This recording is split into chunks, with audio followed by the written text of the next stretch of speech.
Сәлем достар, каналыма қош келдіңіздер. Сіздермен алмадан жасалынатын валиштің рецептімен бөлісемін. Құрамы өте қарапайым, өте дәмді, жеңіл жасалынады, өте жұмсақ, керемет болып шығады. Бір жасағаннан сәтті шығады. Каналыма тіркеліп, подписка басып, қоңырауды басып, қолдап қоюларыңызды сұраймын. Видеоны соңына дейін қараңыздар. Бізге құрамына керегі електен өткізілген ұн және 3-4 алма қажет болады. Сұйық май, жұмыртқамыз, қаймақ, қант қажет болады. Сосын разрыхлитель, ұн қосытқыш. Енді алмамызды екіге бөліп, ортасындағысын алып тастаймыз да сыртын ашып дайындап аламыз.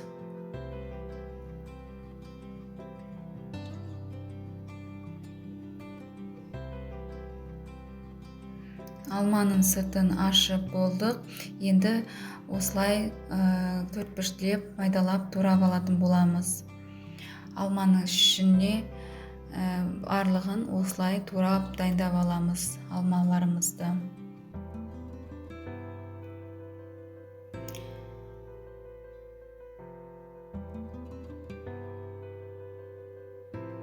Алмамызды турап болдық, дайын болды. Енді ыдысымызға жұмыртқамызды жарамыз. 3 жұмыртқамызды жарып алған соң, қантымызды салып, миксермен араластырамыз. Қантымыз ерігенше араластыруымыз қажет болады. Осылай жақсылап миксерлейміз.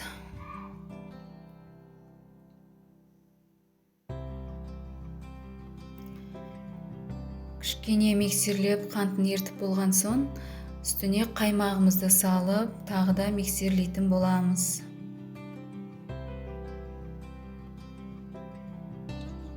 Қаймақ менде 20% қаймақ. Енді өздеріңіз білесіздер, ол процент маңызды емес, қаймақ салсаңыздар болғаны.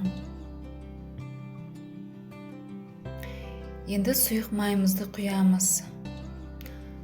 Сонда қамырымыз өте жұмсақ, нәзік, жақсы көтерілетін болады. Дәмі де сондай жұмсақ болады. Қамырымыз өте күшті болып шығады. Енді ұнымызға ұн қосытқышымызды саламыз 2 қасық. Сосын араластырып, сұйықтығымызға електен өткізіп салатын боламыз.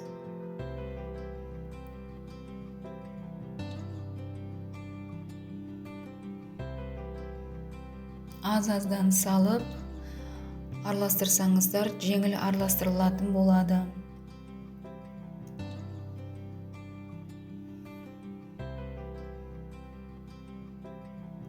Осымен барлық ұнды салдық.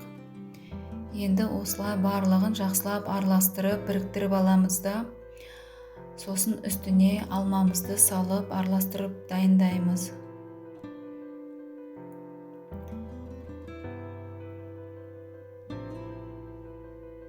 Дайын болды, араластырып. Енді алмамызды саламыз.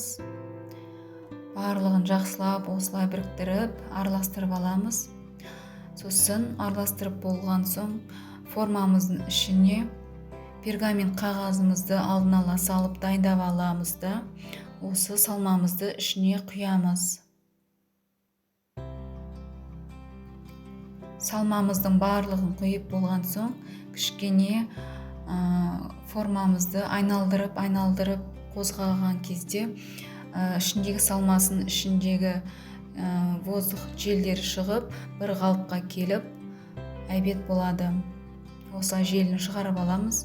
Енді бетіне әдемдікке салатын алмамызды екіге бөліп, ішін нелерін ашып алып тастаймыз, тұқымдарын. Сосын жіңішкелеп кесіп аламыз, екеуін жақсылап осылай мұны. Сонда бетіне әсемдікке салғанда әдемі болып түседі. Алмамыз дайын болды. Енді салмамыздың бетіне гүл тәрізді ғып айналдырып салып шығатын боламыз.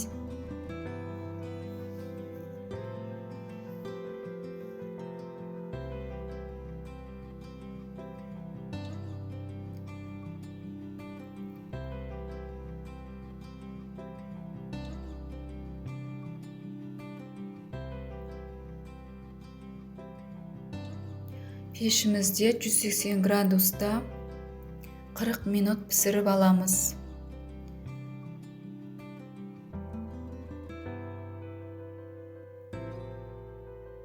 Салып болдық. Мына осылай әдемі болып шығады беті. Осымен біздің алма бәлішті әсемдеп болдық. Енді пеште пісіріп аламыз.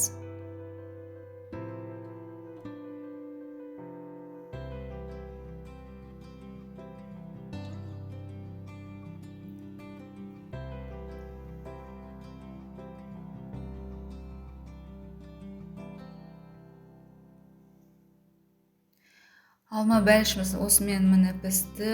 Әдемі болып жақсы көтерілді. Өте жұмсақ, сондай нәзік болып шықты. Өте керемет, әрі жылдам, оңай жасалынады. Құрамы да өте қарапайым. Жасап көріңіздер. Міне менде осындай биіктікте көтерілді. Каналыма тіркеліп, подписка басып, қоңырауды басып қоюларыңызды сұраймын.